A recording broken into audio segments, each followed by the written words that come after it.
We all have an important reason to act safely. Acts 17:28 reads, "For by him we have life and move and exist." Since life is such a precious gift from Jehovah, safety and the sanctity of life must be a priority in our daily lives. Our organization has a goal of zero accidents, and not just on construction projects. Being safety conscious is a lifestyle that affects all we do, whether we're at home, on the road, or on theocratic projects. Our attitude towards safety is really a reflection of our spirituality and our love for Jehovah and the brothers and sisters. Let's see a few dramatizations from around the world to help us see how we can all be more safety conscious.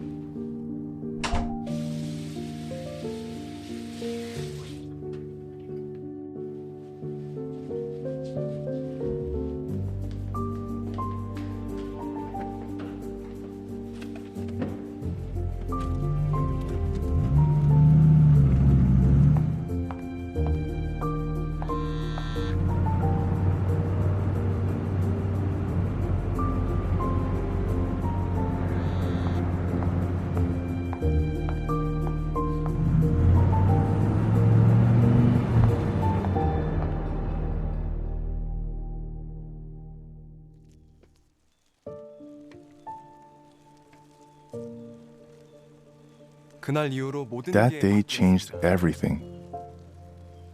In that moment, I realized that my actions could have injured someone. I could even have become blood guilty. My problem was overconfidence.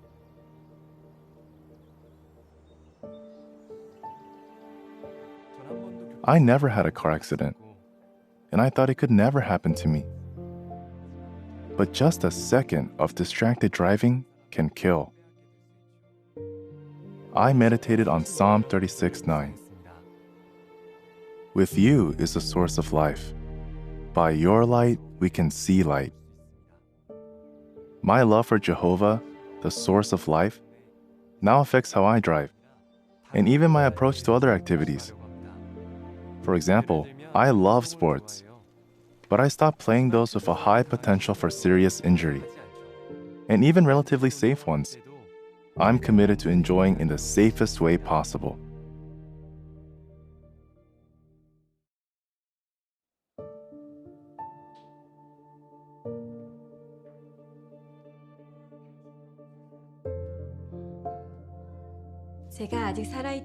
I thank Jehovah every day I'm still alive. It was such a close call. It was a street I've walked across hundreds of times.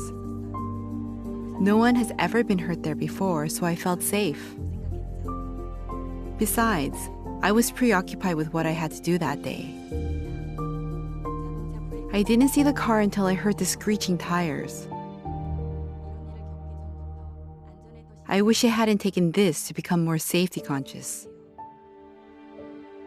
But now we continually train our children to stop, think, and evaluate even familiar surroundings before proceeding.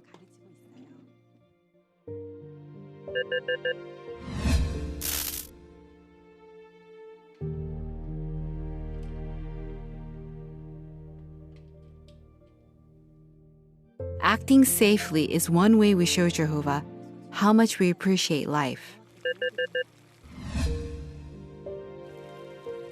Whether at home or elsewhere, being safe has become a lifestyle for us.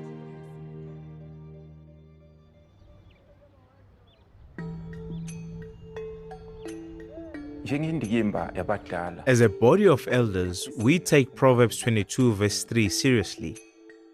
The shrewd one sees the danger and conceals himself, but the inexperienced keep right on going and suffer the consequences.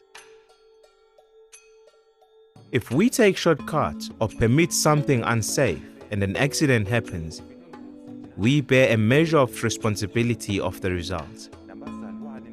We love Jehovah and our brothers and sisters too much to allow that.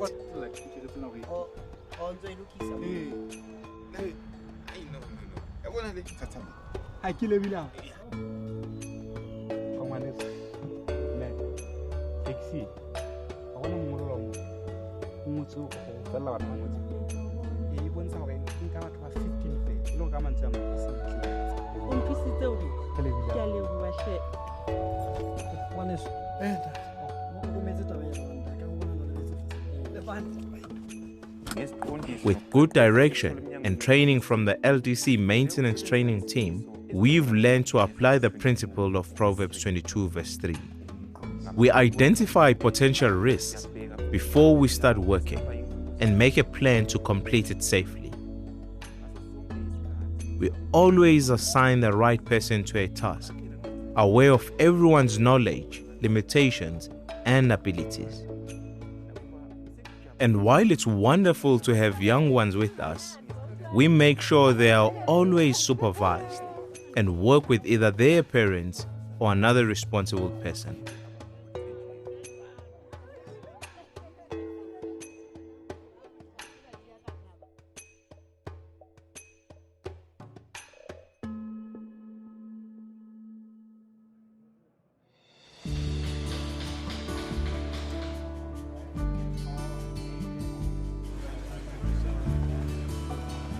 Before a convention, everyone's excited to help set up, and time is short, but we never rush work at the expense of safety. Again, planning ahead is key. Even if we've never been injured, nothing happens this time, if we take chances, what example are we setting? When we take our time, plan ahead, and focus on the task at hand, we follow the advice of Proverbs 3:21 and 23. Safeguard practical wisdom and thinking ability. Then you will walk on your way in safety. And this principle of walking on your way in safety doesn't end when the convention begins.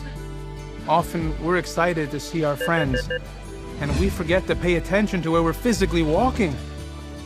We need to use extra caution in locations like high traffic areas, stairs, escalators, parking lots, our accommodations, and other areas that could have potential trip hazards. Even our choice of shoes could pose a risk. Every year, high-heeled shoes cause a number of serious accidents.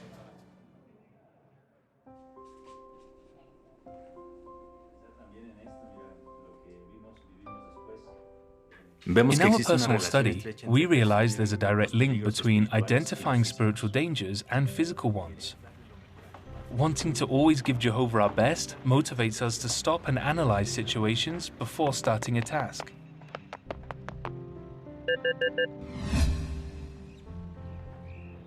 I've learned that when evaluating possible hazards, it should be based on love for Jehovah and others.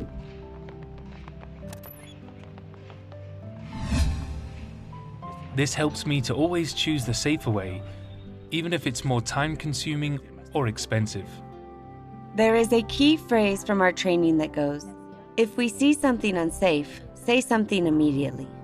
This is in line with the principle at Philippians 2:4 that says, "As you look out not only for your own interest, but also for the interests of others."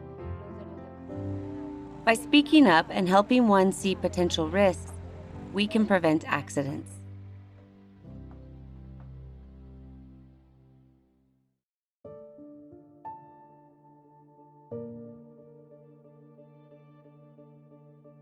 Life is a gift from Jehovah, and I want to train my children to value it. The smallest actions can save lives.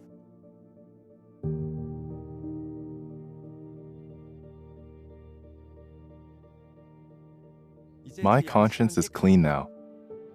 Understanding that making safety a priority is an expression of my love for Jehovah and my brothers and sisters. I'm happier now.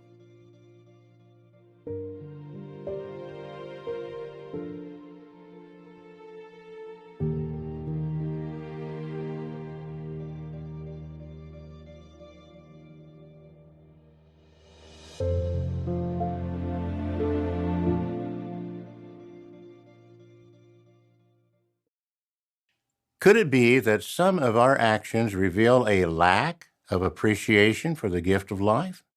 As was mentioned, safety is part of being spiritual people. That understanding motivates us to develop safer routines and ways of doing things. Our minds will be focused on keeping us safe by identifying risk and adjusting how we do things. This way, we stay safe by eliminating or controlling the risk. The world focuses on speed and cutting corners to get things done. In contrast, we want our theocratic and personal activities to show that safety is a priority. This can be accomplished if we view safety as a reflection of our love for Jehovah and His precious gift of life.